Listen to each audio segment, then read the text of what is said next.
ព្រះសម្មាសម្ពុទ្ធទ្រង់តែងទូលមានណែនាំមនុស្សទាំងឡាយនឹងឲ្យដឹងគុណដល់គ្នានឹងគ្នា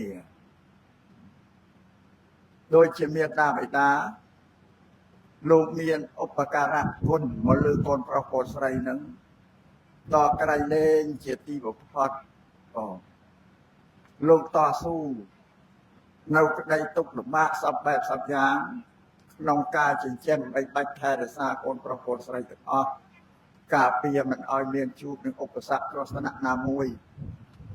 ប៉ះពាល់ដល់សុខភាពរូបរាងកាយអាយុជីវិតរបស់កូនចៅប្រុសស្រីទេនេះជាឧបការៈកិច្ចការដែលលោកធ្វើមកលើកូនប្រុសស្រីនោះ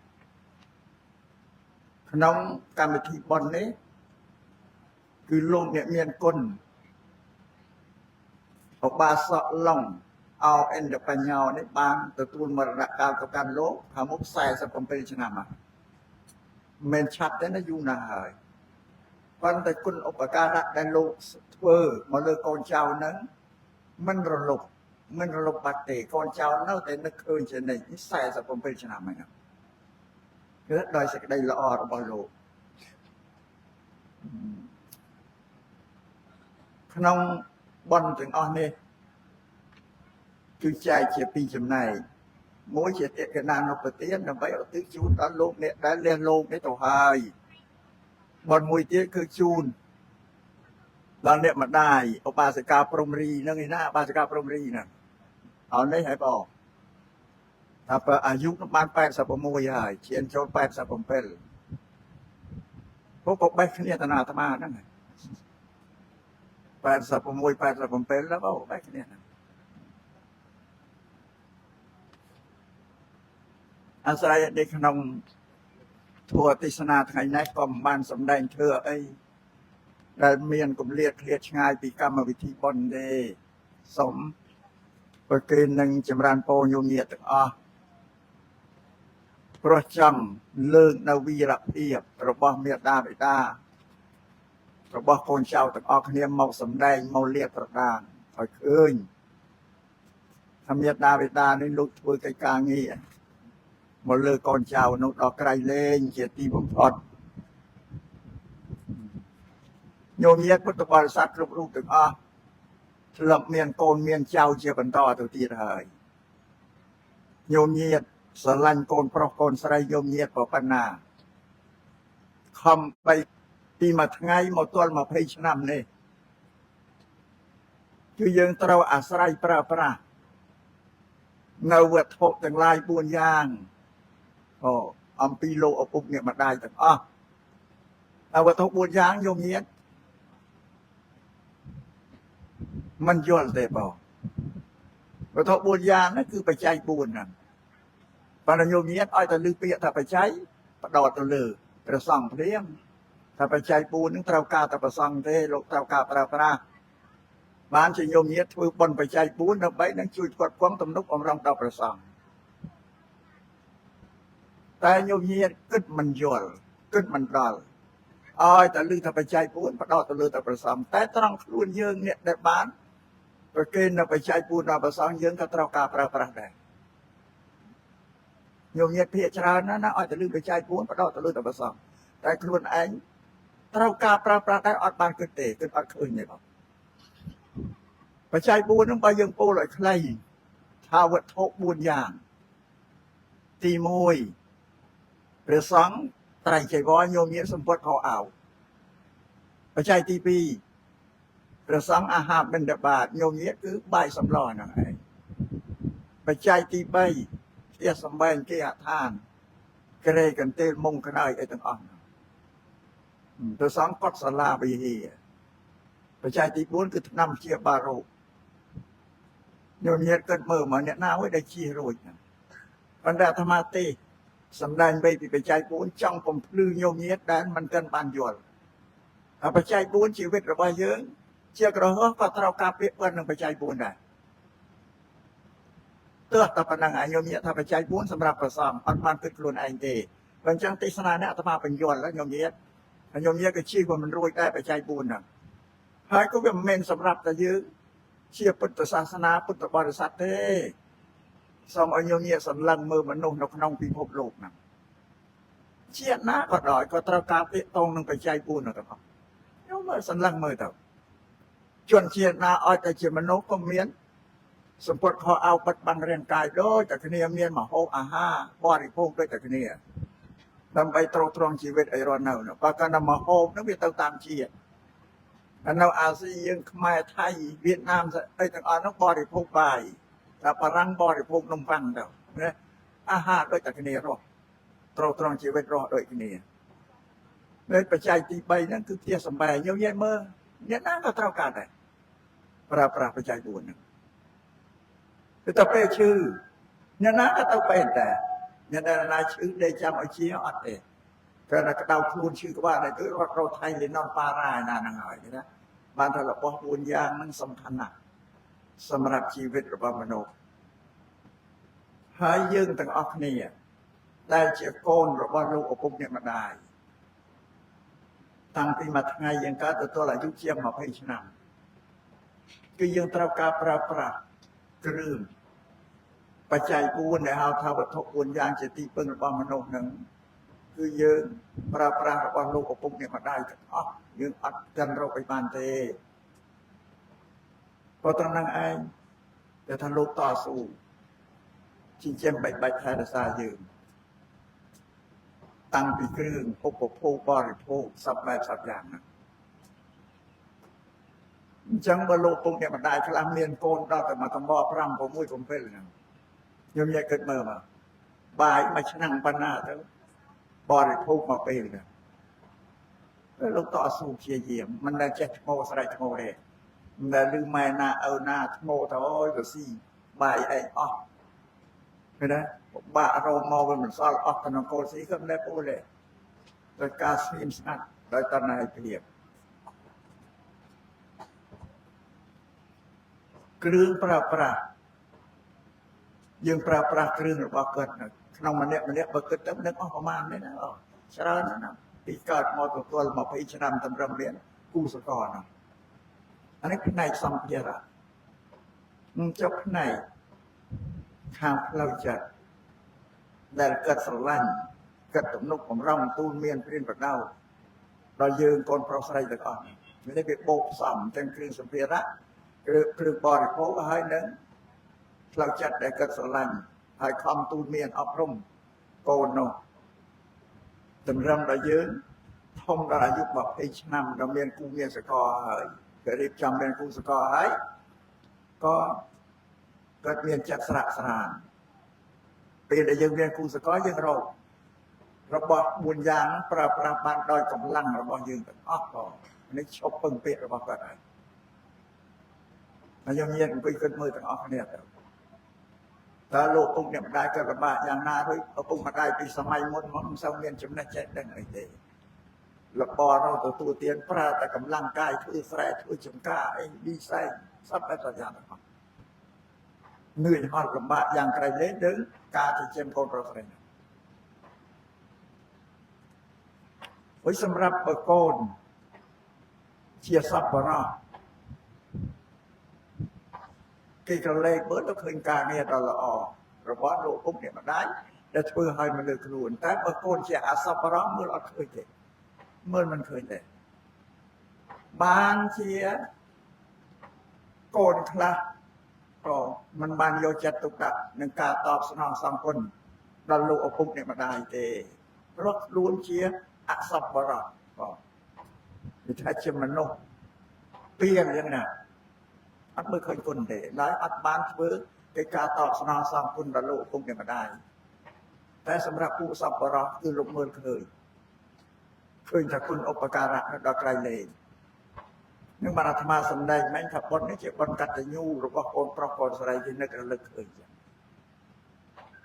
ដល់មានធ្វើកតញ្ញូនឹករលឹកឃើញហើយគេធ្វើតនេះធ្វើត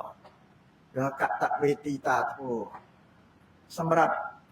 លោកអ្នកដែលទទួលមរណកាលទៅផុតហើយគឺគេធ្វើទាក្ខិណានុបទានក៏គេធ្វើទានចំពោះព្រះសង្ឃហើយបានគេឧទ្ទិសកុសលនឹងជូនដល់ទៅលោកអ្នកដែលលះលោកទៅហើយព្រោះមនុស្សដែលលះលោកទៅហើយដាច់ខ្សែរយៈទាក់ទងគ្នាមើលអត់ឃើញ ជួបគ្នាក៏មិនអាចជួបបានទេរឿងនេះតែខ្ញុំញាតិក៏ដឹងគ្រប់គ្នាអស់ហើយកាលណាលះលោតែផុតដាច់គ្នាស្រឡះបើសិនណាយើងបែកប្រែប្រាស់គ្នាក្នុងជីវិតដែលមានរស់នៅជាមនុស្សដូចគ្នាទៅនៅឆ្ងាយពីគ្នាគង់តែមានក្តីសង្ឃឹមថាថ្ងៃណាមួយយើងនឹងបានជួបគ្នាសង្ឃឹមថាបានជួបគ្នានៅពេលណាមួយនោះបើដល់លះលោតែផុតសង្ឃឹមហើយទោះបីនឹករលឹកចាំជួនវត្ថុអ្វីជាគ្រឿងតបស្នងសងគុណដល់លោកក៏មិនដឹងទៅរកឯណាទេម្ល៉េះហើយក្នុងពុទ្ធសាសនានឹងព្រះសម្មាសម្ពុទ្ធសម្ដែងប្រាប់ថាពិធីមានតែម្យ៉ាងទេគឺធ្វើសង្ឃតាទិកណានុពទានដល់ចំពោះព្រះសង្ឃ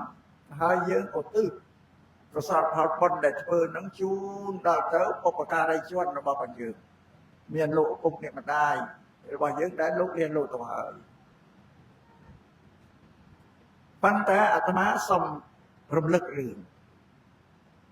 ញោមញាតិគ្រប់គ្នាតែងឧទ្ទិសកុសលជូនដល់បុព្វការីជននោះឬឧទ្ទិសទៅជូនដល់ញាតិបំពេញសន្តានទេទេសនាថ្ងៃនេះសូមលុបចេញទៅញោមញាតិឧទ្ទិសចំពោះញាតិបំពេញសន្តានហ្នឹងមិនត្រឹមត្រូវទេចុះញាតិរបស់ញោមញាតិក្នុងរាប់សែនរាប់លានសន្តានឬអីឧទ្ទិសឲ្យទៅបំពេញសន្តានអានេះវាខុសមកពីយើងអត់ដឹងហ្នឹងឯងខ្ញុំយកគិតមើលមានប្រភេទស្អីទៅញាតិរបស់យើងមានប៉ុណ្ណឹងឯងថាម៉េចទេណាខ្ញុំញាតិរាប់លានសន្តានមកហើយបានទៅលុបចេញឧទ្ទិសចំពោះញាតិប្រភេទសន្តានកុំឲ្យមានតទៅទៀតចុះបើខ្ញុំដាក់លេខរៀងពី1ទៅដល់7ហើយចុះញាតិទី8ញាតិទី9ទី10ទី1លានហ្នឹងมันអត់ហើយអានេះកុំភ្លឺឲ្យខ្ញុំញាតិយល់ចេះដឹងយ៉ាងបងឲ្យលោកចេះញាតិយើងគ្រប់សន្តានអូរាប់មិនអស់ទេញោមហើយពីព្រោះអានេះវាជាហេតុផលពុទ្ធសាសនាលោកសម្ដែងជាហេតុផលប្រាប់ញោមញាតិឥឡូវអាត្មាលើកពីហេតុផលមនុស្សយើងដែលជាកូននេះណាញោមញាតិជាផលរបស់លោកឪពុកអ្នកម្ដាយលោកឪពុកអ្នកម្ដាយជាហេតុបើមិនមានហេតុទេក៏មានយើងជាកូនឬជាផលនេះពុទ្ធសាសនារបស់ពុទ្ធប្រតិហើយដល់ខ្លួនយើងជាផលនេះវាត្រឡប់ទៅជាហេតុវិញបានកូនយើងនឹងជាផលដល់កូនយើងជាផលត្រឡប់ទៅជាហេតុវិញបានចៅជាផលចៅដែលជាផលត្រឡប់ទៅជាហេតុវិញបានចៅទួជាផលអានឹងសម្ដែងតែប៉ុណ្ណឹងចាំត្រឹមចៅទួប៉ុណ្ណឹងទេចាស្រាប់ទៅក្រោមចុះទៅលើវិញថាលោកឪពុកអ្នកម្ដាយដែលជាហេតុនាំឲ្យមានយើងជាផលនេះគឺគាត់ជាផលរបស់ម៉ែឪគាត់ណាមានម៉ែឪគាត់ជាហេតុទៀតហេតុផលណាព្រោះជាដូនចតាគាត់ហ្នឹងដែលជាផលនោះជាហេតុហ្នឹងមកត្រឡប់ទៅជាផលបន្តហ្នឹងបញ្ចប់ទៅលើយើងគិតមើលមកដឹងពីត្រឹមណាមកមានត្រឹមណាបានទៅវិញ្ញាណរបស់យើងរាប់សែនលានសន្តានបើយើងពោលដោយក្តីថាមនុស្សដែលរស់នៅលើទឹកដីកម្ពុជាយើងនេះតាំងពីពុករេប្រវត្តិមកនោះអានឹងពូយើងទាំងអស់ហើយបើមានពួកនោះអត់មានយើងទេញោមញាតិចេញហេតុផលតម្រាប់ដល់មកយើងមិនដឹងជាប្រមាណ100លានហេតុផលអីទេបើអញ្ចឹងញោមញាតិឧទ្ទិសទៅតែញាតិប្រភេទស្នាបានតែប្រភេទស្នាដែលលើពីនោះអត់ទាំងអស់នេះសំដេចជ្រាបថានៅក្នុងសិលាចារឹករបស់ដូនតាយើងពីបុរាណឃើញលោកសរសេរចារឹកថាសូមឧទ្ទិសកុសលផលបុណ្យដែលខ្ញុំបានប្រព្រឹត្តឲ្យធ្វើឲ្យក្នុងឱកាសនេះឧទ្ទិសជូនដល់ញាតិរបស់ខ្ញុំសពគ្រប់សន្តានទាំងអស់គេអត់មានដាក់លេខទេតែសពគ្រប់សន្តានទាំងអស់ម្ល៉េះហើយប្រមាណ100លានក៏បានទទួលទាំងអស់បន្តមកសប្តាហ៍គឺញោមញាតិបន្ថែមពាក្យទៀតថាសូមឧទ្ទិសកុសលជូនដល់ញាតិរបស់ខ្ញុំសពគ្រប់សន្តានអស់ក្នុងសង្សារវដ្តនោះមកល្អតែមិនខុសទេបងនេះសូមលុបចេញអាប្រភេទសន្តានញោមញាតិចុះបើសិនណាយើងទាំងអស់គ្នាទៅទទួលយកអំណោយអីពីអ្នកណាមួយគេចែកអំណោយទៅគេដែរទៅដល់គេចែកតែ7នាក់ចា100នាក់យើងទៅអត់គេបានតែ7នាក់លេខគេចុះអត់ទៅហើយយើងមិនហៅទៅគ្នាហើយអត់ខ្វះខាតទៅតែគ្នានេះឯនេះសូមលុបបំបត្តិរឿងមួយហ្នឹងតើកុំឲ្យមានអញ្ចឹងតទៀតបងអាត្មានឹកសំណោះថាញាតិដែលមកហើយមកទទួលយកបុណ្យហ្នឹងដល់មកគេថាបាន7សន្តានយើង8 9អត់ឲ្យឈោស្រក់ទឹកភ្នែកឯណាបងឃើញទេ nhung nhẹ cần mơ mà mò hay nhung ăn ban oi chun ra từ cợtนี่ซ่อมไอ้ลูกเจงบ่นี่สำหรับយើងឧទ្ទិសកុសលផលបុណ្យដល់ទៅបុព្វការីជនដែលមានលោកទៅហើយវិធីដែលញោមញាតធ្វើនេះគឺធ្វើទៅតាមពុទ្ធសាសនាឲ្យពុទ្ធលោកបង្គាប់ឲ្យប្រាប់ចឹងហើយសម្រាប់អ្នកដែលមានលោកទៅហើយតែសម្រាប់លោកអ្នកដែលរស់នៅនេះមានវិធីផ្សេងមួយទៀតដែរឃើញទេតបគុណដូចតែគ្នាបើរស់នៅជាមួយយើងមើលឃើញលោកអ្នកដែលរស់នៅជាមួយយើងនេះលោកចាស់ជារាក្រមគ្រាហើយធ្វើអីអត់កើតទេnóiព្រះសម្មាសម្ពុទ្ធជាបរិបូរណ៍បង្រៀនកូនណាតែក៏បីកូនទាំងឡាយសង្គ្រោះមេត្តាបិតារបស់ខ្លួនដែលលោកចាស់ជារាក្រមគ្រាហើយណាព្រះពុទ្ធលោកបង្រៀនណាចឹងឲ្យយើងសង្គ្រោះវិសង្គ្រោះដែលចិញ្ចឹមមនុស្សរស់ដូចគ្នាហ្នឹងមានអីខុសពីវត្ថុ4យ៉ាងហ្នឹងណាគ្រឿងសម្លៀកបំពាក់ទៅមហូបអាហារទីសេនាសនៈកទេលមុងផ្ទះសម្បែងទៅថ្នាំជាបារុតម្រូវជីវិតរបស់គាត់ហ្នឹងព្រមមនុស្សចាស់ហើយជារាប្រែថាចាស់ត្រុតត្រោមចាស់ត្រុតត្រោមនឹងពិបាកណាស់ណាញោមញៀនប៉ុន្តែយើងវាមិនទាន់ចាស់អត់ដឹងទេឮយាយឮតាឮម៉ែក៏ស្រែកថ្ងចុកដៃចុកជើងរោមរឹកឈឺខ្នល់ឈឺចង្កេះឬក៏ពោលក៏ចាស់ពោលយើងអ្នកស្ដាប់ទៅតែក៏មិនយកចិត្តទុកដាក់អីហ្នឹងសំលេងមកគាត់ទេអាត្មាខ្លួនឯងលើកខ្លួនឯងមកអាត្មានៅពីក្មេងកើតទៅនិយាយទូតទេអីផងឬក៏ពោលចុកដៃចុកជើងចឹងនិយាយទូតអាត្មាខែប្រាំងក៏ទេឆ្អើលនឹងតែឆ្អើទៅហើយឈាមបលលាយទៅវាមិនសូវឈឺផងតែឆ្អើលនឹងខែប្រាំងឬក៏ពោលអញ្ចឹងយើងក៏មិនស្ដាប់យកចិត្តទុកដាក់គាត់ពោលយើងក៏អត់ទាន់ក្រំគ្រាមានតែដឹងឲ្យស្រាប់ដល់ពេលខ្លួនឯងចាស់ឈឺចុកដៃចុកជើងនឹកឃើញសម្ដីរបស់យាយទួនគាត់ពោលពី30-40ឆ្នាំមុននឹកឃើញរឿងហ្នឹងណាភ្ញាក់ល្អអញ្ចឹងតើបោជារាត្រុតត្រោមក្រំគ្រាលំបាកនេះសម្រាប់ជីវិតរបស់មនុស្សខ្ញុំញាតដឹងហើយប៉ុន្តែដឹងហ្នឹងតែដឹងថាចាស់កើតចាស់ឈឺស្លាប់សត្វទៅទុកទាំងអស់យើងដឹងថាទុកក៏មិនដែលបានពិចារណាថាទុកយ៉ាងម៉េចទៅកើតចាស់ឈឺស្លាប់ហ្នឹងវាមានទុកគ្រប់ហ្នឹងដោយសារថាយើងហ្នឹងវាខ្វះបញ្ញាมันបានចាក់ធ្លុះក្នុងសេចក្តីទុកដែលព្រះសម្មាសម្ពុទ្ធលោកសម្ដែងថាការកើតក៏ជាទុកចាស់ក៏ជាទុកឈឺក៏ជាទុកស្លាប់ក៏ជាទុកទាំងអស់នោះមានទុកចិត្តប៉ុន្តែសម្រាប់ដែលយើងសង្គ្រោះនៅលោកឪពុកអ្នកម្ដាយនេះគឺសង្គ្រោះព្រោះលោកចាស់ជារាក្រំគ្រាហើយព្រះសម្មាសម្ពុទ្ធលោកបញ្រៀនកូនថាក៏បីកូនប្រុសស្រីទាំងឡាយសង្គ្រោះហ្នឹងគឺជួយណាយើងញាតិប្រែខ្មែរថាជួយឲ្យជួយទំនុកបំរុងជីវិតរបស់ពលលោកបើមនុស្សតែចាស់ហើយធ្វើអីអត់កើតទេទៅបីអាត្មាមិនសំដែងប្រាប់ក៏ខ្ញុំញាតិមើលឃើញដែរតែចាស់ហើយធ្វើអីមិនកើតទេក៏ប៉ុន្តែវាមិនបានគិតឲ្យមុតមមក្នុងចាស់ជារាហ្នឹងបានតែធ្វើទេសនាកាន់តែបន្ថែមទេតាមតែខ្ញុំញាតិមើលទៅមកក៏ដាស់តឿនក្រានរំលឹកជាបន្ថែមទៅទៀតព្រះពុទ្ធលោកសម្ដែងប្រាប់ឲ្យកូនប្រុសស្រីទាំងអស់សង្គ្រោះជួយដល់លោកពុកអ្នកម្ដាយទី1គឺចិញ្ចឹមបីបាច់ថែរក្សាលោកថែទាំរក្សាដោយវត្ថុប្រើប្រាស់4យ៉ាងហ្នឹងឯងកុំឲ្យខ្វះខាតព្រះអរិយថាស៊ីសងគ្នាណាគាត់ចិញ្ចឹមយើងរួចហើយកាលយើងនៅតូចឥឡូវដល់គាត់ចាស់ក្រំព្រះត្រូវយើងចិញ្ចឹមគាត់វិញឥឡូវនឹងឲ្យម៉ែឪនឹងទាពីយើងវាមិនត្រូវគុំដែលម៉ែឪណាហ៊ានទៅទាអីពីកូនហ្នឹងទេទៅបីកូនគេមិនចិញ្ចឹមមិនបាច់ថែរក្សាក៏សូវចិត្តតែអត់ស្មាត់ស្ងៀមអត់ហ៊ាននិយាយទេទាំងហ្នឹងឯងបានថាកូនត្រូវតែមើលឃើញត្រូវថែរក្សាលោកទំនុករងដោយគ្រឿងវត្ថុ4យ៉ាងកុំឲ្យខ្វះខាតអ្វីឲ្យសោះឲ្យជីវិតលោកបានសពទទួលសេចក្តីសុខព្រោះវត្ថុ4យ៉ាងហ្នឹង ព្រោះមនុស្សតែខ្វះវត្ថុ4យ៉ាងហ្នឹងគឺជីវិតជួបនឹងសេចក្តីទុក្ខហើយម្ល៉េះហើយក៏ចាក់ទ្រុឌទ្រោមក្រំគ្រាមកទុកមកបែបទៅទៀត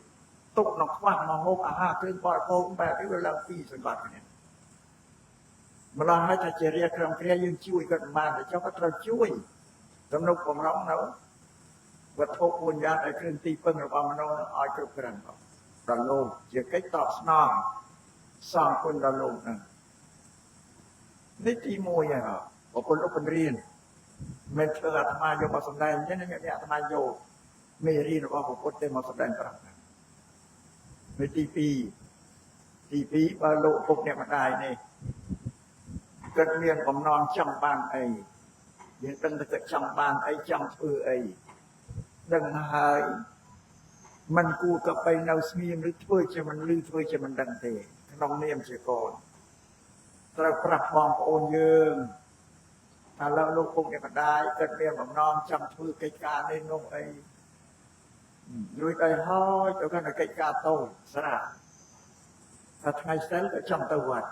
ទៅសមាទានសិលវត្តក៏ទៅមិនរួចតែចឹងដល់ថ្ងៃសិលយើងប្រាប់បងប្អូនយើងទៅហើយយើងរវល់បានជូនក៏ទៅក៏មានប្អូនផងឲ្យជូនក៏ទៅវត្តជួយធ្វើអ្វីដែលគិតមានបំណងចង់ធ្វើឲ្យសម្រាប់កុំឲ្យវាខកខានហ្នឹងនឹងសូមឲ្យកូនទាំងអស់នេះដឹងអានឹងទី2សំគ្រោះតែបើសិនយើងកូនមិនជូនទៅក៏មិនថាម៉េចនៅតែស្ងៀមថ្មីកូនគេរវល់ហើយបើចិត្តរបស់គាត់ក្តុកក្តួលព្រោះបំណងវាមិនបានសម្រេចហើយនឹងជេរកូនក៏គាត់មិនហ៊ានជេរមិនតែគេរវល់អត់ជូនទៅបានណាតែអញ្ចឹងកុំឲ្យមានត្រូវបំពេញបំណងរបស់គាត់ព្រោះគាត់មិននៅជាមួយយើងយូរប្រហែលទេ86 87ទៅហើយនឹងក៏អត់នៅយូរប្រហែលទេទោះបីយើងមិនចង់ឲ្យគាត់ទៅណាអូននៅក៏ទៅទុកក៏មិនឈ្នះទេព្រោះអញ្ចឹងត្រូវធ្វើការងារដែលគាត់ចង់បានឲ្យសម្រេចអានឹងទី2ទី3ត្រូវថែរក្សាពូជពងវងត្រកូលរបស់គាត់កុំឲ្យខូចកុំឲ្យធ្លាក់ចុះដោយសារយើងជាកូនណាដល់ពូជពងវងត្រកូល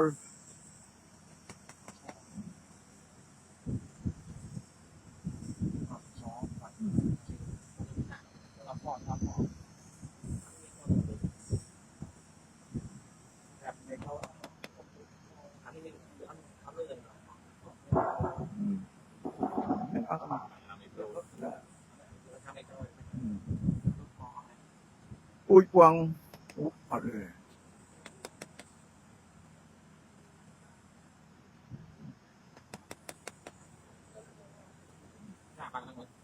តែผมលឺទាំងអស់ហើយ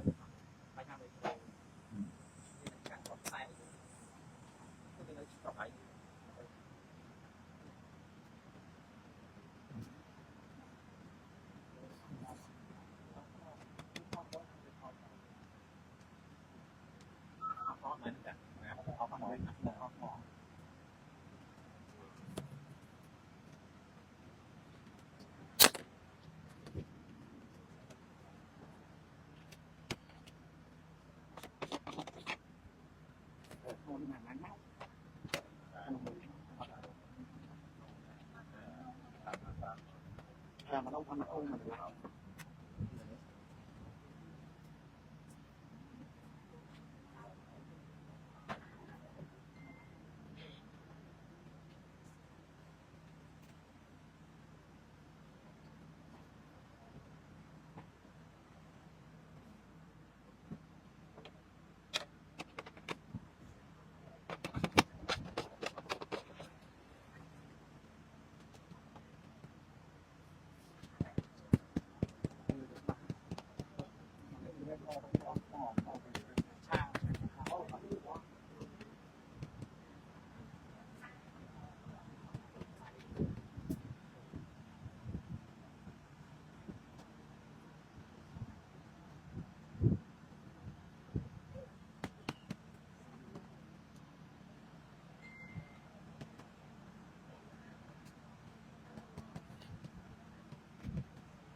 ចម្រើនពរ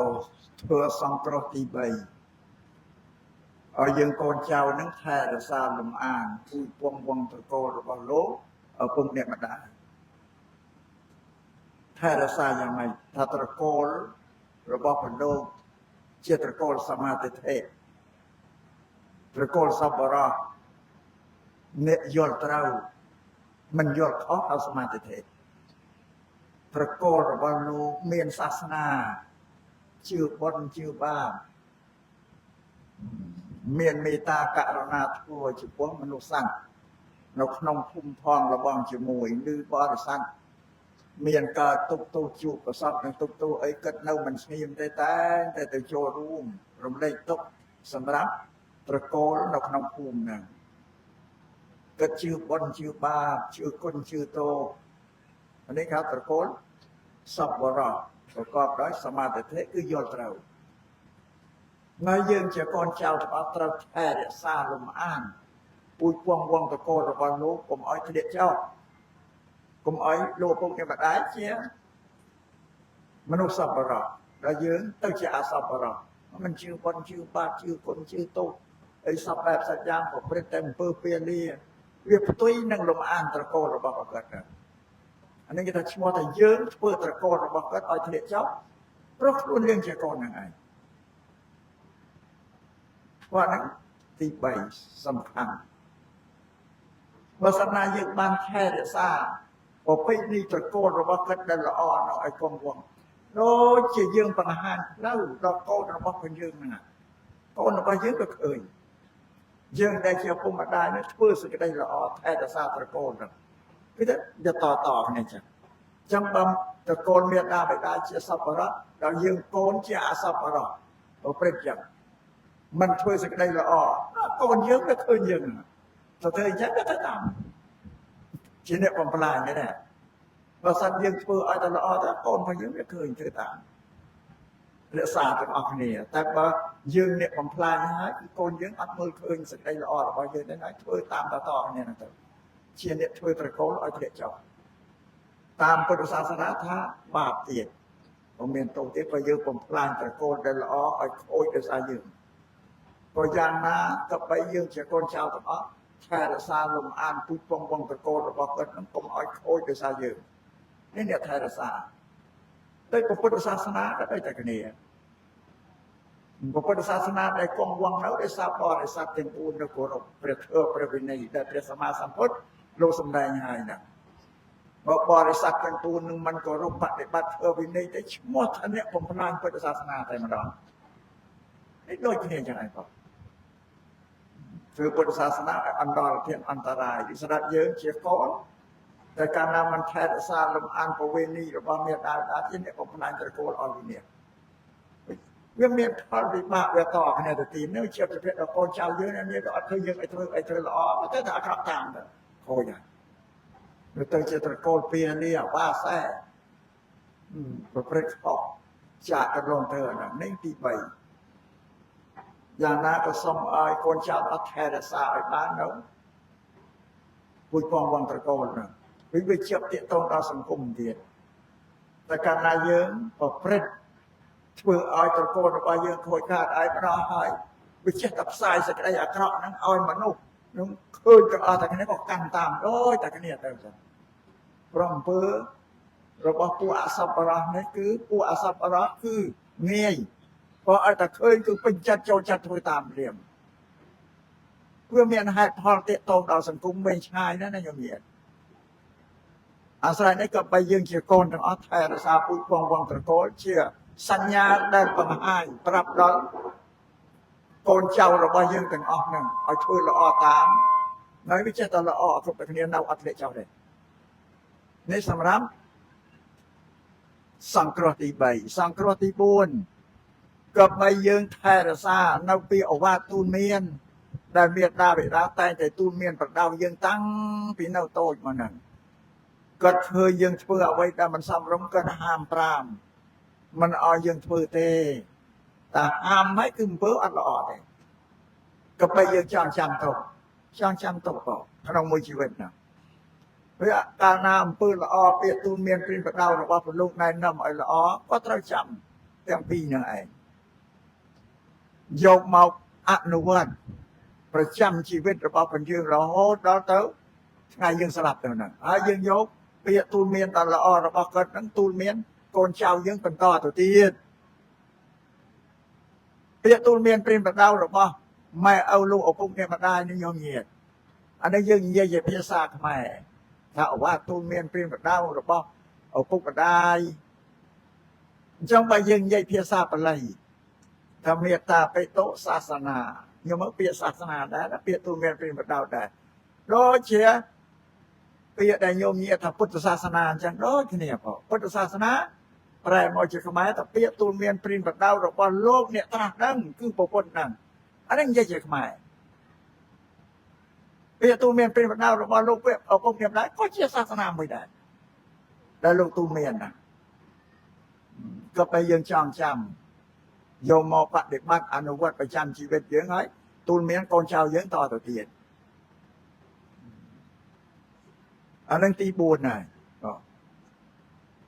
ទី5កាលណាបើលោកឪពុកអ្នកម្ដាយនឹងគាត់អស់អាយុស្លាប់ហើយក៏បីយើងកូនចៅឧស្សាហ៍ធ្វើបន់ធ្វើកុសលឲ្យទឹកជូនទៅលោកនោះឲ្យបានញឹកញយហ្នឹងប្រពន្ធលោកប្រាប់ចឹងពេលដែលយើងនិយាយធ្វើបន់តិកណានុបទាននេះគឺស្រប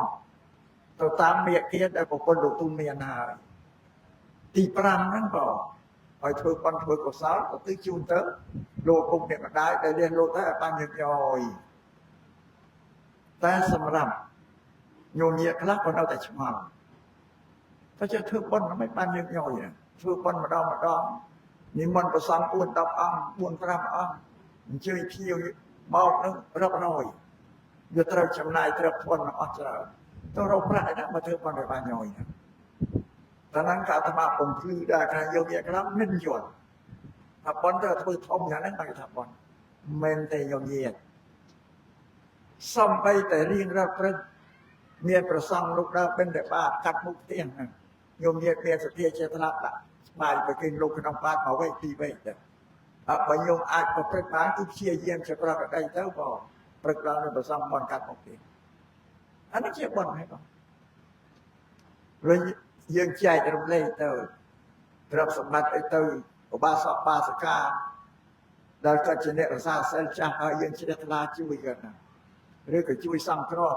ដល់ទៅអ្នកកំសត់ទូរគតជារាជការដល់សុំទានគេតាមផ្លូវតាមអីហ្នឹងអានេះជាបុណ្យលោកសម្ដែងថាពួកនឹងឯងជាស្រែបុណ្យរបស់ញោមញាតណាតែដែលយើងចែកទ្រព្យសម្បត្តិទៅវាដូចជាយើងផ្សារពូជព្រោះយកពូជទៅសាបព្រោះក្នុងស្រែណា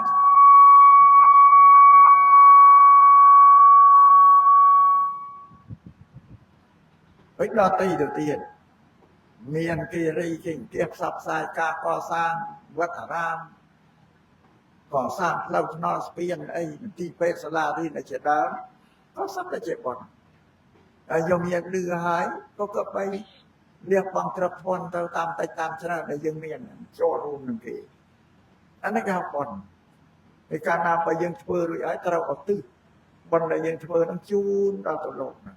វាជូនដល់លោកពុកអ្នកម្ដាយយើងហើយកុំភ្លេចចុងក្រោយតែផ្សព្វផ្សាយដល់ញាតិសពគ្រប់សន្តានទាំងអស់ឪពុកម្ដាយយើងអាចចេញឈ្មោះគាត់បានដល់ក្រោយគឺញាតិសពគ្រប់សន្តានពីព្រោះអ្នកដែលបាត់បង់ជីវិតតែគ្មានការធ្វើស្រែធ្វើចការចិញ្ចឹមគោចិញ្ចឹមក្របីអត់មានទេណាយើងនិយាយស្រុកខ្មោចមិនមានទេគឺស្លាប់ទៅហើយមានតែទីពឹងបុណ្យនិងបាបដែលខ្លួនធ្វើនឹងឯងធ្វើបាបបានបណ្ណាបុណ្យបានបណ្ណាគឺទីពឹងបណ្ណាអាស្រ័យជួយទ្រទ្រង់ជីវិតអ្នកដែលស្លាប់ហ្នឹងបើធ្វើបាបទៅបាបនឹងជួយទ្រទ្រង់ទៅកាន់អបាយទុកហ្នឹងបើធ្វើកុសលផលបុណ្យក៏បុណ្យនឹងជួយទ្រទ្រង់ឲ្យបានសុខមានប៉ុណ្ណាហើយនឹងបុណ្យដែលកូនចៅនោះឧទ្ទិសជូនទៅទៀតទទួលយកបុណ្យកុសលដែលកូនចៅឧទ្ទិសឲ្យទៅទៀតហើយអ្នកដែលលះលោកទៅហើយណារួចម្យ៉ាងទៀតអានេះផ្នែកយើងធ្វើបុណ្យធ្វើកុសលឧទ្ទិសជូនទៅវិញម្យ៉ាងទៀតគុណរបស់មេត្តាបិតានេះមិនចាំត្រូវយើងធ្វើទានអីទេញោមញាតគ្រាន់តែក្នុង24ម៉ោងត្រូវនឹកគុណគាត់ម្ដងញោមញាតដែលនឹកដែរ24ម៉ោងតែនឹកគុណគាត់ដែរអត់ទេ เราปรับไปนึกน้องมาให้บวนมองนักเป็นแต่โยมเงียบยุบล่างปีนล่างตัวสำราญตัวตู้เตี้ยนตัวเนตเน้นเรียนั้นล่างตัวดันเลือกเรถ้าเรานึกเราเลิกดับคนเราปุ๊บเนี่ยมาได้เช่นกันเราเลิกได้นึกคนเราปุ๊บเนี่ยมาได้แต่เกิดบานคือกิจการเราละอ้อก็ซ้ามาเลยก่อนเช้าก็เกิดบานคือการละอ้อมาเลยแต่ยืมบานพวกนี้บอกสรุปแกนนึกเราเกิดจังเรียนเราทนายเลยก็ซ้ำสำราญเท่าอันนั้นเชียร์บอลเด็กสาวแต่นึกคนครบไงก่อนแล้วบอกเป็นมันมายุ่งเย็นได้บ้านนึกบ้านเนี่ยทำปราบไอ้ซ้ำไอ้จับเรานึกปีเตอร์เราคมพลีไอ้ซ้ำนึกเราอุปการะคนแต่จะเมียนมาเลยเยอะผมเลยมาชนะนึกแต่มาร้องปีนึกเอาไอ้โยมแล้วบัจจุบันปีเตอร์ไงนี่ต้องปีละเงี้ยจะนึกไอ้บ้านเราทำไงก็นึกคนก่อนนั่นบ้านไม่เรียนมวยเตี้ยปราบโยมเงี้ยนึกเราไอ้บ้านเรียนเราทำไงน้องบอกรู้โยมเงี้ย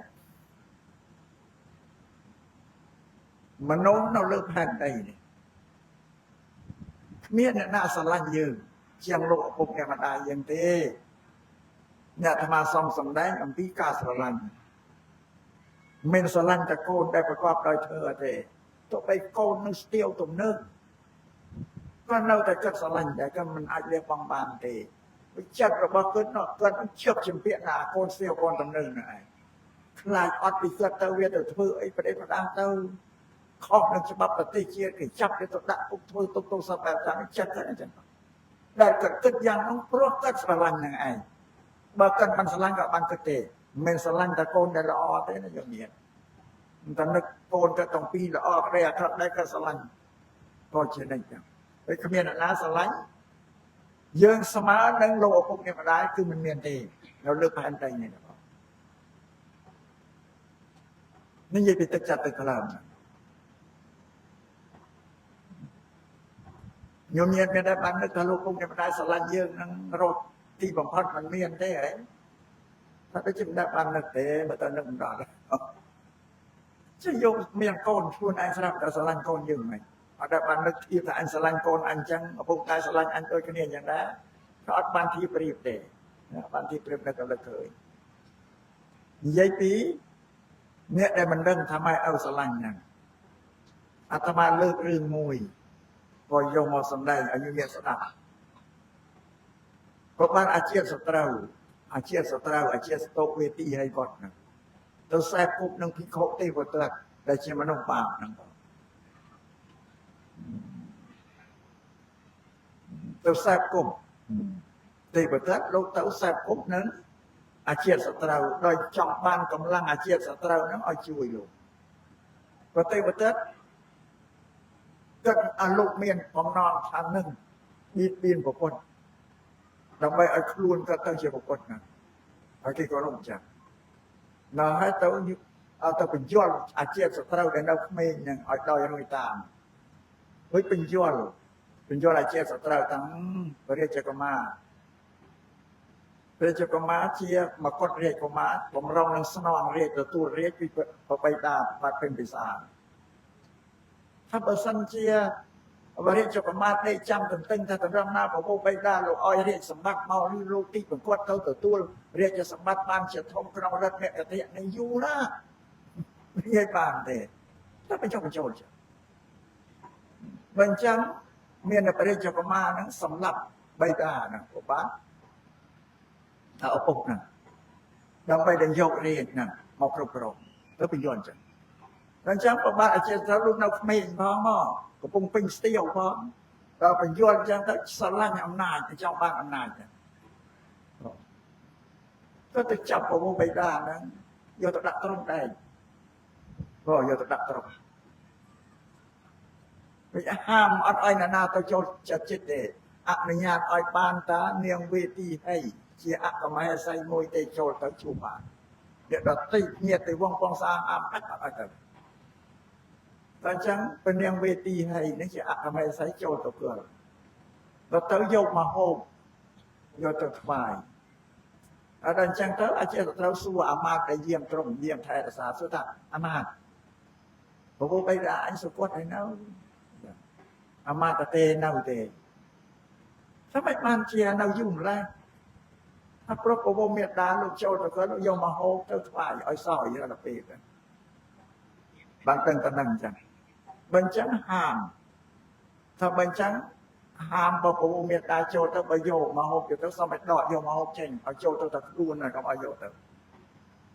អូដល់ចឹងនាងទៅក្រោយទៀតយកមកហូបទៅអាមាតដកយកចេញអស់ឲ្យចូលទៅតែខ្លួនចូលទៅគាត់ហើយនាងក៏សោកសង្រេងនឹងស្វាមីហ្នឹងក៏អាណិតស្វាមីក៏រកបាយថ្មីទៀតយកមកហូបហ្នឹងមកស្ងោឲ្យលលួយទៅយកកន្សែងពៀនេះស្បែកកសាហ្នឹងយកមកអាមករៀបស្រឡាប់ហ្នឹងឯងហាលឲ្យស្ងួតទៅបងក៏ពៀនេះចូលទៅគាត់ទៅមកហ្នឹងក៏យករបស់ទៅអត់ឲ្យចូលទៅគាត់ដល់ចូលទៅដល់ក៏ថ្វាយស្បែកនឹងឯងទៅស្វាមីក៏សូមឲ្យព្រះអង្គជញ្ជប់យក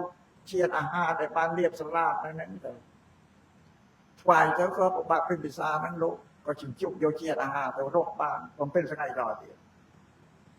តែចឹងសួរអាជាត្រូវសួរតែអាមាត្យព្រោះបីថាអញទីបង្គាត់ឲ្យនៅទេ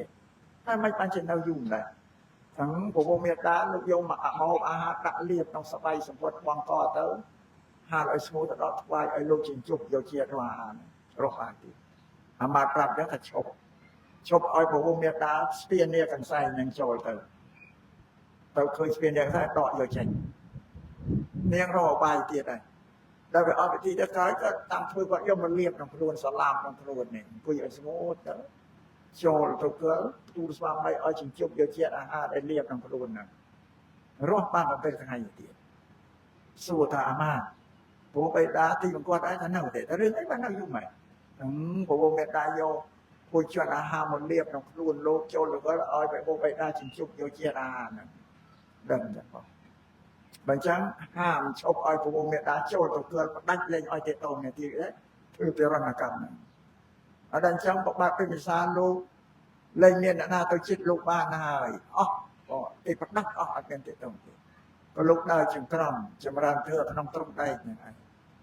ចម្រើនធ្វើដើរចម្រើនចោលឡើងទៅលោករស់បានមកពេលថ្ងៃបាន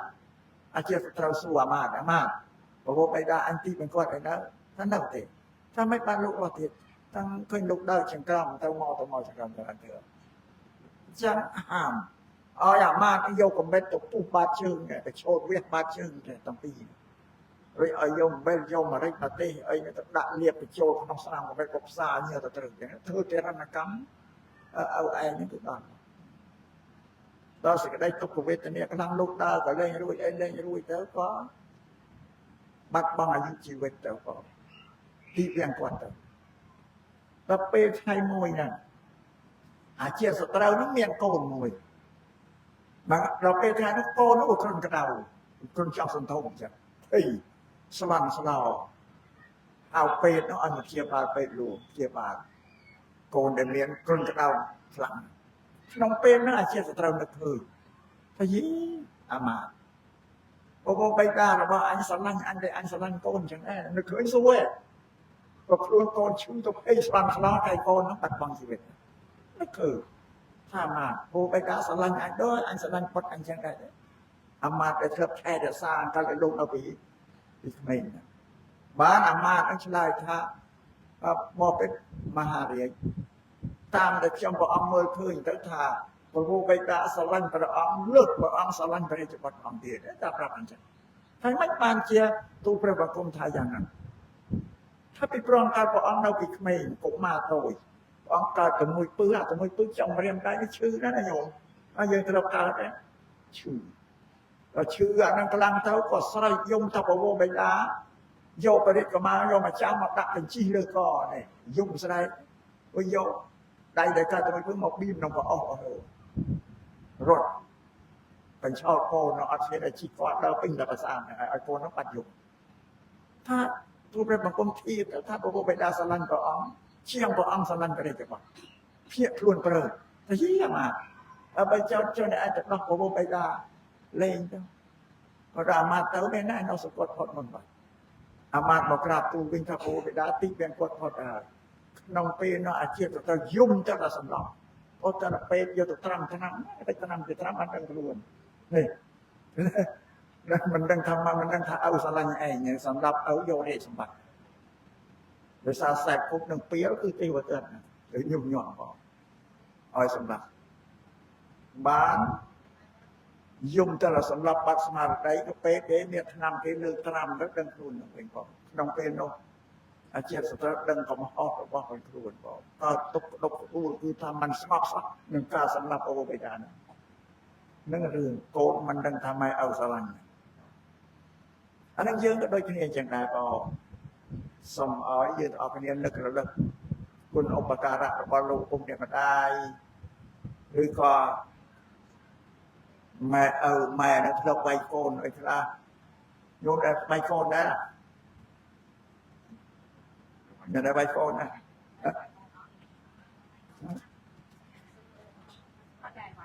អត់ដែរវាយជាគឺក៏ម៉ែខ្លះក៏ហាំកូនមិនស្ដាប់ទៅទៅជែកវាយខ្លះអីខ្លះទៅកូនខឹងមិនគិតថាឲ្យម៉ែវាយអញ្ញសាក៏ទូមានពេញបដៅមិនស្ដាប់ធ្វើខំស្ដាប់ប៉ុន្តែកូនក៏មិនជាគំនុំគុំគូនទេតែធម្មតាក៏រលុករសាយបាត់ទៅហើយបងនេះអាត្មាសម្ដែងប្រាប់ថាកូនមិនដឹងថាម៉ែឪស្រឡាញ់ខ្លួនណាបើអញ្ចឹងគ្រប់តែម៉ែគ្រប់តែឪឯងបងគាត់ស្រឡាញ់កូនគឺថាមិនដឹងរកវត្ថុអីមកធៀបស្មើបានទេដូចសម្រាប់ពុទ្ធសាសនាយើងនេះញោមញាតិព្រះសម្មាសម្ពុទ្ធជាបរមគ្រូលោកឲ្យតម្លៃដែរឲ្យតម្លៃលោកពុកអ្នកម្ដាយយើងណាញោមញាតិលើកខ្ពស់ជាងខ្លួនលោកទៅទៀតឃើញទេគាត់ថាម៉ែឪជាព្រះទី1របស់កូនដល់ថាគាត់នឹងព្រះទី2ដែរខ្ញុំមកម៉ែឪព្រះទី1ពុទ្ធព្រះទី2ឲ្យកូនចៅគោរពមេដាបេដាជ្រះថ្លាមេដាបេដាឲ្យសុំមកជ្រះថ្លានឹងពុទ្ធបានលោកទទួលស្គាល់ថាអ្នកនឹងជាសក្យបុត្រណាឡាអាត្មាលើករឿងមួយទៀតរឿងនោះសំដែងគ្រប់តែទីកន្លែងឯងពោលដើម្បីដាស់តឿនកូនប្រុសកូនស្រីកុំឲ្យម៉ែឪក៏ខកចាត់តស៊ូងប់រស់នឹងកូនតែកូនមិនបានតគុណកាត់សោះលើករឿងនឹងមកសំដែងទៀតពុទ្ធលោកសំដែងប្រាប់ថាមេដាបេដានេះជាទេវតាទី1ដែលរក្សាកូនណាទីម៉ែឪទៅជាទេវតាទី1ដែលរក្សាកូនវិទេវតាដែលរក្សាកូនដែលអាត្មារៀបរាប់ខាងដើមហើយគាត់ប្រំគាត់ប្រយ័ត្នការពារអីល្មិចជាអំពើរបស់ទេវតាតែមិនបានឃើញចេញឈ្មោះប្រាប់តែទេវតាហ្នឹងឥឡូវប្រាប់ពុទ្ធម៉ែឪជាទេវតាទី1វាសាធនៈថ្នមការពារកូនគ្រប់បែបយ៉ាងទាំងអស់ឲ្យជីវិតកូនបានសុខសួស្តីសម្រាប់ដែលមកជ្រោកក្រោមរលកទឹកណាព្រោះមេត្តាបេតុឆាយាម៉ែឪជាមនុษย์របស់កូនហើយក៏ជាទេវតារក្សាកូនទេវតាទី1តែយើងអត់បានដឹងថាពុទ្ធលោកប្រាប់ថាម៉ែឪជាទេវតាទី1យើងអត់ដែលដឹងទេពេលអ្នកកាន់ពុទ្ធសាសនាមិនដឹងពាក្យពេចន៍របស់ពុទ្ធលោកប្រាប់យើងបញ្រៀនអីតែទួយយ៉ាងទៅម៉េចនេះអាត្មាប្រាប់ម៉ែឪជាទេវតាទី1ទេវតាខាងក្រៅយើងស្គាល់តែឈ្មោះមិនដែលឃើញរូបទេតែទេវតាគឺម៉ែឪយើងឃើញរូបតែអត់ស្គាល់ឈ្មោះពេលនេះវាផ្ទុយនេះអញ្ចឹងតែគេប្រាប់ថាពុទ្ធថាម៉ែឪជាទេវតាទី1រសាកូន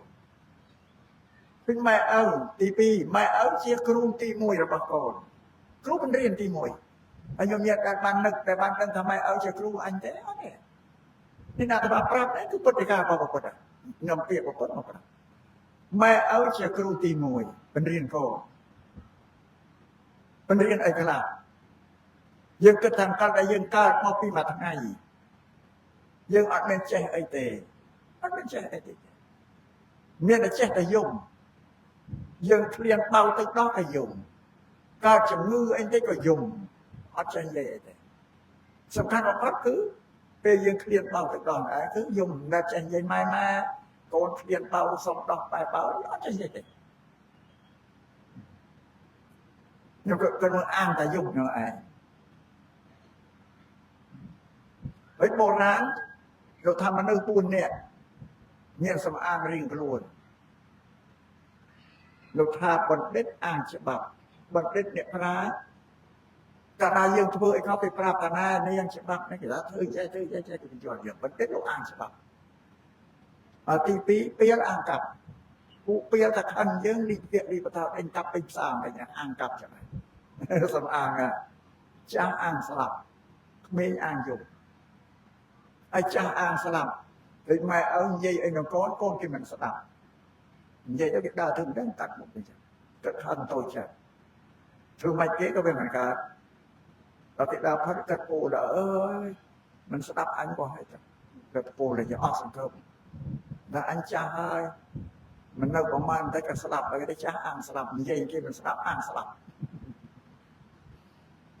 យកមានអញនិយាយនឹងកូនដែលកូនអត់ស្ដាប់ទេតែក៏និយាយកូនគេមិនស្ដាប់អាងស្ដាប់ហើយក្មេងអាងយំនេះមនុស្ស4នាក់មានសំអាងរៀងខ្លួនបណ្ឌិតអាងច្បាប់ពេលអាងកាប់ចាស់អាងស្ដាប់ក្មេងអាងយំបើយ៉ាងក្មេងតែត្រូវការអីគឺយំហើយបងញោមញាក់ក៏មើលគ្រានទឹកដោះបោកយំម៉ែដឹងដល់កូនគ្រានបោហើយយកមកឲ្យបោកដោះឆ្អែតទៅបាច់យំសំបីតែភាសាតែនិយាយកូនស្រីឆ្លើយចាស់កូនប្រុសឆ្លើយបាអាហ្នឹងលោកគ្រូទី1នៅបង្រៀនណាបងមិនចេះខ្លួនឯងទេព្រោះម៉ែក៏តែបង្រៀនតែកូនកូនឯងកូនស្រីកូនឯងកូនប្រុសកាលណាម៉ែពុកហៅទៅឬញាតិគេហៅកូនឯងស្រីទៅឆ្លើយចាស់កូនប្រុសឆ្លើយបាអាហ្នឹងលោកគ្រូក៏បង្រៀនតែពាក្យចាស់នឹងបាលោកគ្រូទី1បង្រៀនហើយរបស់ដតីទៀតមានរូបអត់រូបក្នុងផ្ទះគាត់បង្រៀនទាំងអស់យើងស្គាល់បាយសំណងហូបអាហាររបស់អីក្នុងផ្ទះគឺគាត់បង្រៀនទាំងអស់រហូតដល់ទៅក្រៅផ្ទះជំវិញខ្លួនទៀតគូបីឆ្កែឆ្មាអីគឺលោកគ្រូទី1បង្រៀនទាំងអស់ហើយយើងមានតែបានគិតណាអត់បានគិតទេថាម៉ែឲ្យជាលោកគ្រូទី1ហ្នឹងយើងគិតតែសាលាគ្រូនៅសាលារៀនតែជាគ្រូសាលារៀនគ្រូទី2ទេណាបងម៉ែឪគឺគ្រូទី1បង្រៀនកូនសូមឲ្យទទួលស្គាល់ដែរលោកគ្រូរួចម៉ែឪនឹងទី3គឺជាព្រះព្រហ្មរសាកូនប្រកបដោយព្រហ្មវិហារធ្វើ4មេត្តាករុណាមុទិតាបេក្ខាដូចជាព្រហ្មនៅក្នុងឋានព្រហ្មយ៉ាងណាទី1មេត្តាសេចក្តីស្រឡាញ់ម៉ែឪស្រឡាញ់កូនគ្មានអ្វីដែលមកស្រឡាញ់កូនជាងម៉ែឪទេកុំទៅជឿថាណាស្រឡាញ់យើងជាងម៉ែឪយើងអត់ទេសំបីតែប្តីប្រពន្ធយើងគូសង្សារដែលស្រឡាញ់គ្នាថាតស៊ូងប់រស់នឹងគ្នាហើយអត់ទាន់ច្បាស់លាស់ទេណាញោមយានការស្រឡាញ់ហ្នឹងមិនទាន់មានស្ថិរភាពទេសម្រាប់អាត្មាប្រើពាក្យថាស្រឡាញ់បណ្ដោះអាសន្នទេពីព្រោះខ្លះរួមរងគ្នាទៅមានកូន1កូន2ទើបតែបាក់មិនដែរឲ្យទៀងចែកផ្លូវណាអានេះឈ្មោះថាស្រឡាញ់បណ្ដោះអាសន្ននៅវាអត់មានស្ថិរភាពគូសង្សារស្វាមីអីដែលស្រឡាញ់គ្នាមានស្ថិរភាពចង់ឃើញគាត់អាយុ70-80រស់នៅទាំងពីរនាក់ហ្នឹងដាក់ដៃគ្នាទៅវត្តសំសិលហ្នឹងបានច្បាស់លាស់គាត់ថានៅក្មេងអត់ច្បាស់លាស់ទេបងម៉ែឪបានតែស្រឡាញ់ច្បាស់លាស់មិនចេះប្រែប្រួលនៅនេះទី1ករុណាទី2ករុណាធ្វើករុណាប្រែថាការអាណិតម៉ែឪគាត់អាណិតយើងតាមពិតទៅករុណាធ្វើនេះកើតតាំងពីយើងនៅក្នុងគឺគាត់មិនដែរម្ដាយយើងក៏ដឹងថាឲ្យអញមានពោះមានពងហើយគឺគាត់ជៀសវាងមកហូបណាដែលប្រៃពេកជូរពេកហឹរពេកគាត់អត់ហ៊ានពិសាទេវាទៅប៉ះពាល់សុខភាពកូននៅក្នុងផ្ទៃព្រោះទារកនៅក្នុងផ្ទៃណាញោមមួយខែអីហ្នឹងគឺនៅតែកោះហមដូចដុំឈាមទេកាលណាហៅប្រៃជូរអីទៅប៉ះវារោលក្តៅញើញើក្នុងពោះអញ្ចឹងគាត់មិនហ៊ានពិសាទេក៏ករុណាធ្វើអាណិតហ្នឹងដល់យើងប្រសូតមកថែរក្សាបីបាច់មិនហ៊ានលេងចោលពីខ្លួនទេញោមគេអ្នកណាគេអត់មានកូនគេទៅណាមានដៃគេបងបោយសម្រាប់ម៉ែមានកូនអត់មានដៃបងបោយទៅរបស់ដល់ស្ដោដល់ទាំងពីរកូនហ្នឹងបញ្ជាក់ថាគាត់ស្រឡាញ់គាត់មេត្តាករុណាកូននឹងអស់តែជាប់ក្នុងដើមទ្រូងចឹងវារហូតដល់ដាក់ឲ្យកូនដេកក្នុងរឹងគាត់ទៅបរិភោគអាហារគាត់ទៅធ្វើការឬតែកូនស្រែកភ្ញាក់ឡើងវិញចានបាយចោលស្ទុះមកមើលកូនរឹងការងារចោលមកមើលកូនភ័យខ្លាចមានសត្វកាចកំដៅអីមកពីពៀនកូននឹងគេថា ស្រាប់ចាំបាយចោលពីមាត់ស្ទុះបានដល់ទៅអានេះគេហៅករុណាអណិតអសូរទី4មុទិតាធ្វើនេះគឺកើតឡើងក្នុងវេលាដែលកូនប្រុសកូនស្រីធំពេញវ័យពេញរូបពេញរាងឡើងកំមុំកន្លោះមានរូបរាងស្អាតសមរម្យស្លៀកពាក់តុបតែងទៅសម្លៀកពាក់ទៅមើលទៅស្អាតមិនទៅរៀនសូត្រប្រកែទៀតស្ដាប់ម៉ែស្ដាប់ឪទូលមានព្រានបដៅទៀតគាត់ពោពេញដោយសេចក្តីត្រេកអររីករាយពេញចិត្តនឹងកូនរស្រឡាញ់កូននៅដល់ក្រៃលែងបើជាទីបំផុតតែទោះបីស្រឡាញ់យ៉ាងនោះក៏គាត់មិនដែលប្រាប់តែកូនហើយម៉ែពុកស្រឡាញ់កូនឯងណាគាត់ដឹងទេគាត់លាកទុកនៅក្នុងដើមទ្រូងរបស់គាត់នឹងនិយាយពីសេចក្តីត្រេកអររីករាយតាមលំអសិរីសួស្តីរបស់កូន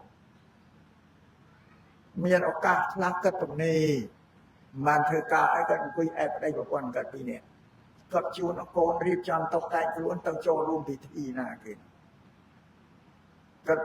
ចេញแล้วគាត់មើលតាមពីចន្ទើទៀតរហូតដល់ចេញក្រៅរបស់អង្គទៀតតាមមើលចេះអត់មានមើលតាណាទេមើលតែកូនហ្នឹងហើយ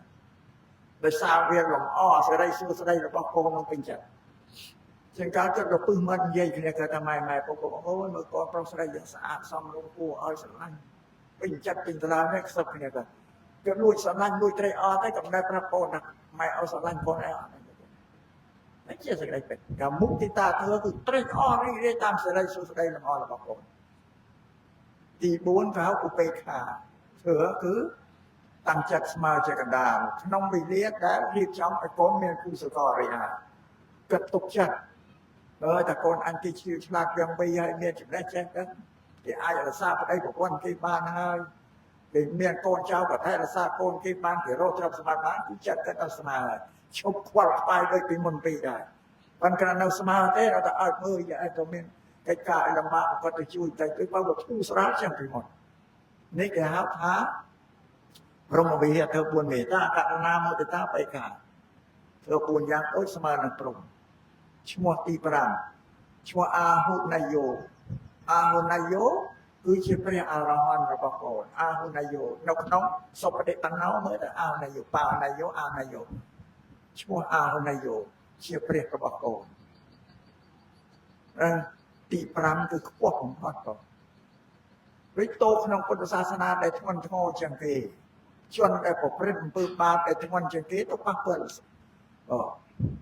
គេថាមានទុក្ខធាតុកូនសម្រាប់ម្ដាយបេតុក្ខធាតុកូនសម្រាប់ឪពុកអនន្តរយកម្មទី3អរហន្តធាតុមនុស្សសម្រាប់ព្រះអរហន្តថាអនន្តរយកម្មនៅទី4លោហិតបាតមនុស្សបុគ្គលដែលស្អប់ពុទ្ធរងរឿងនឹងពុទ្ធគប់នឹងដុបថ្មនឹងតំបន់ឲ្យត្រូវប្រកាយពុទ្ធចេញឈាមស្មានតរីមួយស៊ីឆ្អែត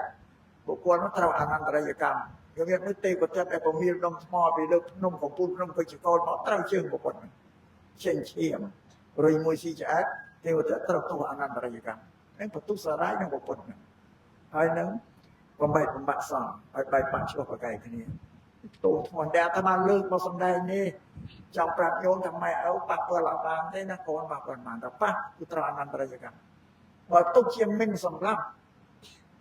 គ្រាន់តែធ្វើឲ្យគាត់ដួលគាត់ស្ដីអីទៅក៏មានទោសធម្មតាក៏ហ្នឹងម៉ែឪបានគាត់ឲ្យយើងមិនដឹងចេះតែទៅបៀតបៀនក៏មានឪពុកម្ដាយហ្នឹងឯងក៏នឹងអាត្មាសំដែងនេះសូមឲ្យញោមញាតិហ្នឹងឲ្យដឹងថាម៉ែឪជាព្រះអរហន្តជាមនុស្សវិសេសវិសាលនៅក្នុងសង្គមរបស់មនុស្សម៉ែឪជាសង្គមរបស់មនុស្សកូនចៅចេញពីម៉ែឪបើកូនចៅចេះគោរពមេត្តាបិតាហើយទៅតសង្គមមនុស្សស្អាតទេបងសន្តិភាពល្អទាំងអស់បងពុកតាំងពីកំពូលលើមកនឹងសូមឲ្យយើងញាតិពុទ្ធបរិស័ទសូមឲ្យជ្រាបដឹងអំពីពុទ្ធសាសនាហ្នឹងព្រះអង្គទូលមានតែមនុស្សទេហើយនឹងទេវតាឲ្យប្រព្រឹត្តល្អមិនទេដល់អីទេ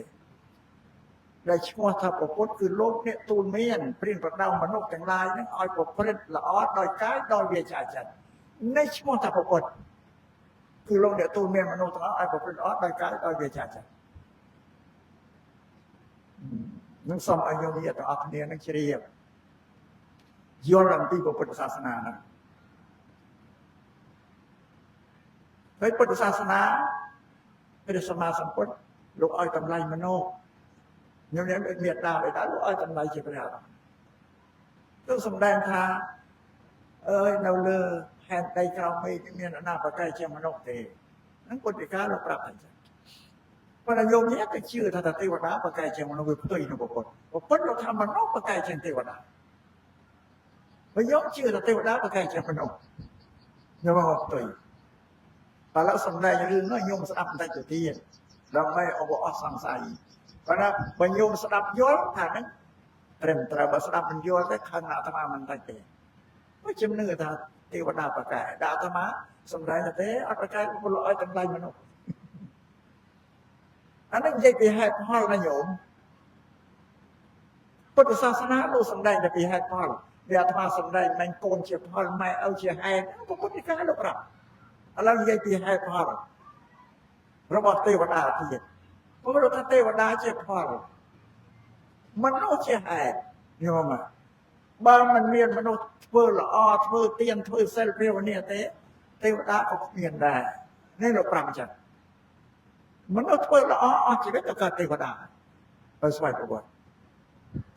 อย่างพอโยมจังกับเทวดาจังกับบันสรันปุงสูงสมบุกเทวดาสังจังสลับแล้วกับเทวดาแต่เทวรู้ยังโยมเนี่ยเทวดาตั้งแต่เทวกรรม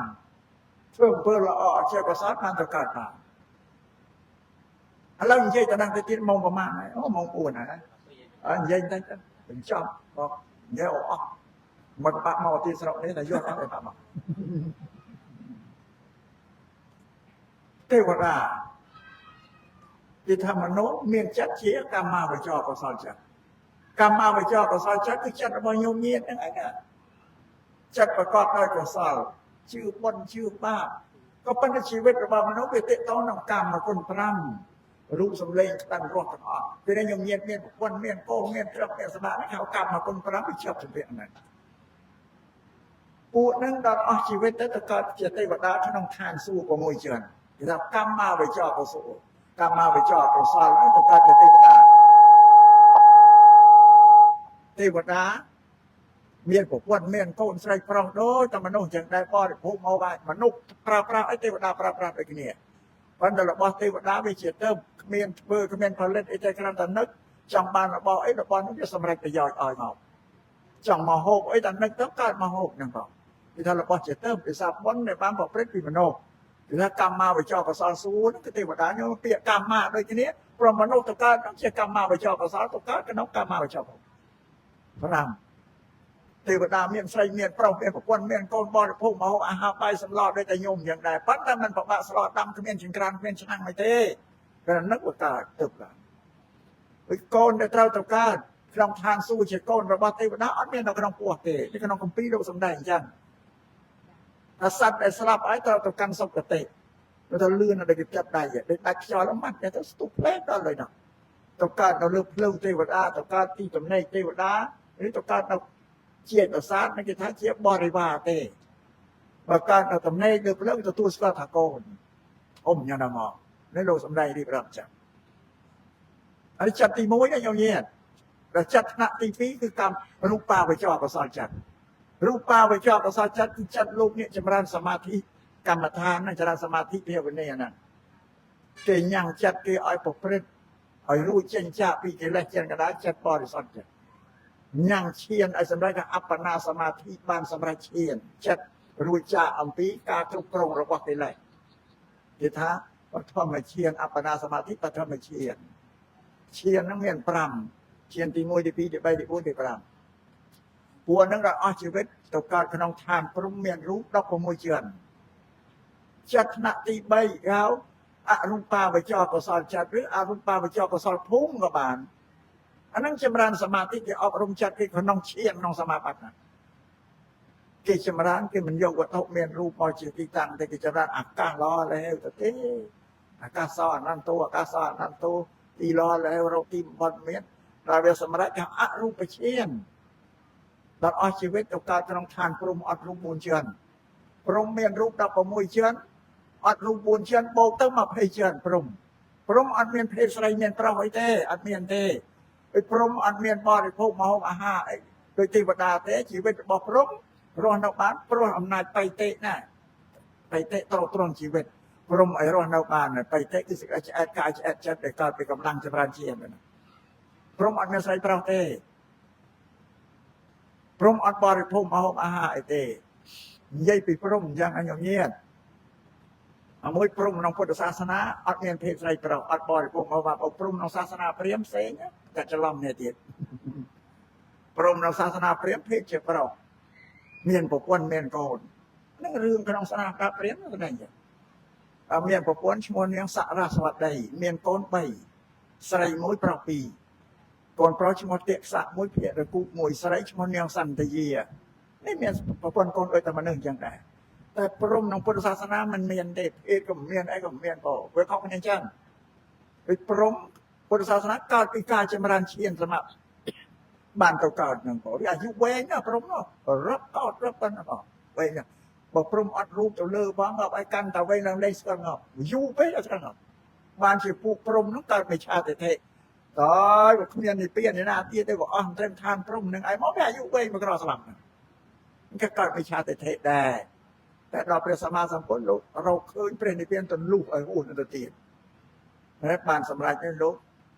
នឹកសត្វទៅកាន់ព្រះនិព្វានបាននោះមកពីលោកត្រាស់ដឹងនៅសច្ចធម៌ហ្នឹងទាំង4ហ្នឹងសំដែងប្រាប់ព្រមអត់ទៅរួចទេទៅក្នុងបេតានទៅលុះទៅអត់រួចអានឹងចឹងអាអាត្មាភាពព្រមសាសនាព្រាហ្មណ៍និងព្រមសាសនាពុទ្ធប្រកបទីមិនដូចនេះទេកុំឲ្យយល់ដូចគ្នាអញ្ចឹងទីនេះសំដែងប្រាប់ឲ្យច្បាស់លើចឹងមកចិត្តថ្នាក់ទី3គឺលោកតរចិត្តលោកតរចិត្តគឺចិត្តរបស់ព្រះសម្មាសម្ពុទ្ធនិងព្រះអរហន្តទាំងឡាយជាសាវកលោកតរចិត្តគឺចិត្តលោកស្អាតបរិសុទ្ធដោយសម្ពុទ្ធសអត់មានឲ្យខ្មៅពពាតប្រទ្រូទេស្អាតចា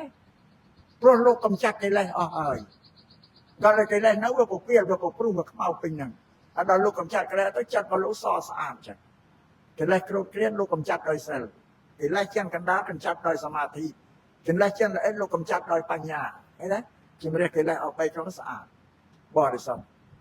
ពីលោកនេះអស់កិលេសហើយទៅបីញោមទៅជេរលោកស្មាត់តែទីលោកក៏លោកមិនខំញោមទៅសរសើរលោកក៏លោកមិនអត់ថាក៏មហឹងនៅវាកើតឡើងព្រោះកិលេសវាមានពូជទោសៈនៅក្នុងចិត្តរបស់ពុទ្ធលោកជំរះឲ្យមានឲ្យទទួលយកពីអាក្រក់ពីអ្នកដទៃអត់ទេទទួលទេដូចជាមេដែកអញ្ចឹងណាបើមេដែកវាស្រោបដែកដល់នឹងដែកវាមិនមែនជាមេទេអត់ស្រោបទេវាគ្មានទោសៈបរិយសរសើរឲ្យលោកក៏លោកមិនចេះត្រេកអរទេព្រោះស្អាតអត់មានឲ្យទទួលយកបានទេ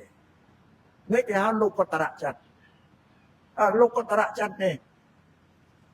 លោកកំចាត់កិលេសឲ្យនិព្វានកិលេសវាអស់អុយលោករស់នៅរងចាំតែខណ្ឌនិព្វានដល់អាយុលោកដែលលោកនឹងនិព្វានរងចាំយ៉ាងទេលោកមិនត្រេកអរនឹងការរស់នៅទេនេះលោកតរចិត្តណាគេថាលោករស់នៅដោយពួកកម្មករទៅស៊ីឈ្នួលគេធ្វើការរាប់ឲ្យតែ30ថ្ងៃមួយខែនឹងបានប្រាក់ពីកម្លាំងធ្វើការលៀបហ្នឹងព្រះអរហន្តដែលរងចាំតែការបរិនិព្វានដល់លោកនឹងបានចេញចាកផុតអំពីសង្សារទុក្ខទៅកាន់ពេលលោករស់នៅស្ងៀមស្ងៀមបាទនឹងសំឲ្យយើងញាតជ្រាបយើងញ៉ាំគិតមើលបាទទេវតាក្តីព្រះព្រំមានរូបព្រំអត់រូបក្តីព្រះអរព្រះពុទ្ធព្រះអរហន្តតែទៅពីណាយើងមានអំទៅពីមនុស្សទៅទាំងអស់បានប្រពន្ធតែមានណាបកែជាមនុស្សឥឡូវញោមញាតចង់ទៅកើតស្អីចង់ទៅកើតទេវតាអូរក្សាសិលទៅធ្វើទានទៅថ្នាក់កម្មាវិជ្ជាបសចិត្តដល់ថ្ងៃអស់ជីវិតទៅកើតទេវតាញោមញាតចង់ទៅកើតព្រំចម្រើនសមាធិទៅធ្វើជាញ៉ាំឈានមកបាត់ឲ្យប្រព្រឹត្តទៅបាបអស់ជីវិតទៅស្វ័យប្រវត្តិអូអាហ្នឹងឯងទៅពីមនុស្សទាំងអស់យើងគិតមើលប្រពន្ធថាមានអាណាបកែជាមនុស្សអ្នកអាត្មាលើកពុទ្ធិការបស់ព្រះពុទ្ធគ្មានអាណាបកែជាមនុស្សហើយលើកទាំងឧទាហរណ៍វត្ថុយកមកសម្ដែងឲ្យញោមញាតស្ដាប់ទៀតញោមយល់ទេទេវតាលោកទៅសោយសោកព្រមក៏ទៅសោយសោកអំពើបុណ្យដែលលោកធ្វើទេលោកមិនមានទួនាទីមកធ្វើអីឲ្យមនុស្សបានទេលោកទៅសោយសោកសម្បត្តិផលបុណ្យដែលលោកធ្វើទេប៉ុន្តែបើទេវតាភូមិទេវតានេះអាចជួយយើងបានខ្លះតែញោមសុំត្រឹបលោកទេវតាក៏បំពេញត្រឹបឲ្យញោមបានសុំប៉ុនសំសាអីក៏លោកឲ្យអត់បានដែរតែក្នុងគម្ពីរពុទ្ធសាសនាឃើញថាលោកជួយមនុស្សល្អដូចគ្នាញោមចង់ឲ្យទេវតាជួយតែធ្វើខ្លួនឯងឲ្យទៅជាទេវតាដែរអ្នកមានសិល5មានទានអីទៅជាសមមិត្តសមភាពនឹងទេវតាហើយលោករសា មានមនុស្សកាយសាហាវឯណាចង់មកបៀតបៀនទ្រព្យសម្បត្តិលួចទ្រព្យសម្បត្តិខ្ញុំចង់មកបៀតបៀនអាយុជីវិតរបស់ខ្ញុំទេវតាភូមិទេវតាឃើញលោកបញ្ជាផ្នាយមិនឲ្យមនុស្សនោះដើរចំខ្ញុំញាតទេលោកជួយការពារអញ្ចឹងខ្ញុំញាតអញ្ចឹងពិបាកហៅលោកផងលោកអើយព្រោះលោកការពារមនុស្សដែលមានសិលធម៌មិនឲ្យអន្តរាយបាត់បង់ជីវិតដោយសារពួកវាទេលោករសាអញ្ចឹងមិនទេវតាដែលរសាបានតែប៉ុណ្ណឹងខ្ញុំអត់ពិបាកហៅលោកទៀតក្នុងគម្ពីរពុទ្ធសាសនាគឺលោកសម្ដែងតែអញ្ចឹងបានប្រពន្ធលោកបញ្ជាក់ទីតបានអ្នកឯងចង់ឲ្យទេវតាជួយសូមឲ្យអ្នកឯងជួយខ្លួនឯងមុននោះប្រាប់តែជួយខ្លួនយើងមុនគឺធ្វើទានធ្វើសិលជាបុគ្គលមានធ្វើកតញ្ញូមេត្តាបិតាហ្នឹងឯងតែទេវតានឹងជួយយើងមិនហៅលោកទេបងលោកជួយឆ្អាតជួយការពារមនុស្សដែលល្អហ្នឹងសូមឲ្យខ្ញុំមានជាប់ឲ្យច្បាស់ចេះមិនមែនចេះតែទេវតាទៅជួយការពារចោលទៅជួយការពារពេជ្ជឃាតអ្នកដែលសម្លាប់គេមានទេទេវតារសាតែមនុស្សល្អអានេះសម្ដែងឲ្យច្បាស់លាស់យ៉ាងទៅប្រាប់ខ្ញុំនិយាយច្បាស់លាស់ណាព្រោះឲ្យសពេចទៀតបងបើខ្ញុំប្រព្រឹត្តអំពើអាក្រក់ថាហៅទេវតាណាមកជួយទេវតាណាមកជួយមនុស្សអាក្រក់បានពុទ្ធិកាតែអ្នកឯងចង់ឲ្យទេវតាជួយសុំឲ្យអ្នកឯងជួយខ្លួនឯងមុនគឺធ្វើសេចក្តីល្អហ្នឹងខ្ញុំញ៉ាំស្ដាប់ច្បាស់ហើយយល់ហើយបាទខ្ញុំទៅដល់ជឿតែមុខស្មើអញ្ចឹងតែខំសម្ដែងប្រាប់ញោមពីពុទ្ធសាសនានេះក៏ប៉ុណ្ណឹងហើយញោមណាប្រាប់ត្រង់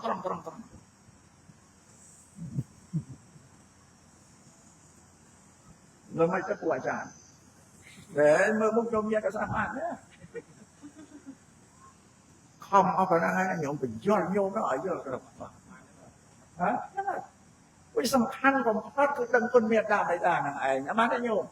គុណមេត្តាបិតាជាកម្ពូលរបស់មនុស្សមានម៉ែមេត្តាបានមានកូនតទៅជាបុគ្គលឲ្យកូនដឹងគុណម៉ែឪនឹងឯងគឺថាអាកូនយើងក៏ដឹងគុណយើងតទៅទៀតថាជាកូនរបស់មនុស្សឲ្យតែមនុស្សពីរនាក់ចេះគោរពគ្នាសង្គមយើងសន្តិភាពហើយញោមញាតទៅប៉ុនទេវតាមកសាងសន្តិភាពអីដែរបានចូលឲ្យខ្លួនយើងបើនិយាយទៅណាវាច្បាស់ទៅទៀតណាញោមញាតចង់ឲ្យសង្គមយើងសន្តិភាពលោកថាចូលតែបុគ្គលសន្តិភាពមុនមនុស្សសន្តិភាពមុនបានសង្គមសន្តិភាពក្រោយពេលមនុស្សដែលសន្តិភាពទៅបានចូលតែមនុស្សមានសិននឹងធ្វើមានធ្វើនឹងវិន័យបានសន្តិភាពស្ងប់សង្គមជាអព្យាក្រឹតទេมันក៏ក្រៅរំពើมันញាប់ញើអីទេញាប់ញើមកពីមនុស្សទេទៅធ្វើសង្គមនោះឲ្យក៏ក្រៅរំពើតែមនុស្សប្រភេទរំពើពេលនេះក៏ចោលក៏មួយពេញតែភូមិនឹងឯងនោះអត់សន្តិភាពទេតែមនុស្សមានសិលធម៌មនុស្សវាស្ងប់ទៅសន្តិភាពហើយអានឹងហេតុផលពុទ្ធសាសនាសុទ្ធតែហេតុផលអត់មានទៅទីពឹងអ្នកណាបានគឺយើងទីពឹងខ្លួនយើងសរុបសេចក្តីតែពុទ្ធសាសនាជាសាសនាដែលបង្រៀនឲ្យមនុស្សធ្វើការប៉ុណ្ណឹងហើយក៏សុំចង់ទៅយូរណាស់ដែរណាពួនគឺណាមកដល់អ្នកអាចារ្យពួនលូទៅយូរណាសម្ដែងធ្វើមិនសម្ដែងធ្វើឲ្យជ្រៅអាកំបាំងទេញោមញាតឲ្យប្រាប់ញោមញាតឲ្យតែស្គាល់ពីពុទ្ធសាសនាសិនតែញោមញាតស្គាល់ហើយអំពើរត់អីទៀតមកបាក់ទូមានទេធ្វើសិលធ្វើសមាធិភាវនាជាមេធាត្រូវបដិបត្តិធ្វើមិនឲ្យតែយល់សិនឲ្យតែយល់អំពីពុទ្ធសាសនាសិន